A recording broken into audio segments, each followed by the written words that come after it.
Merhabalar. Bugün dağlardayız. Karaca Dağ'dayız.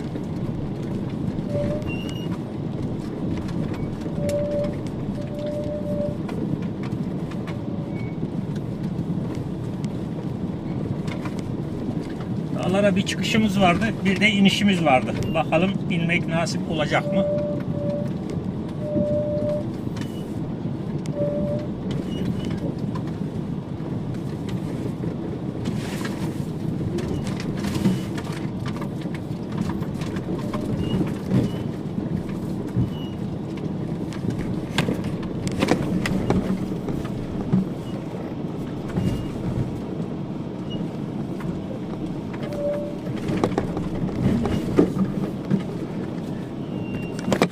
Yavaş, yavaş böyle.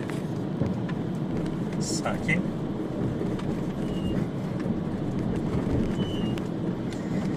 Evet, 4x4 alma zamanı gelmiş geçiyor bile. Fiorna'mıza yazık edeceğiz bu dağlarda.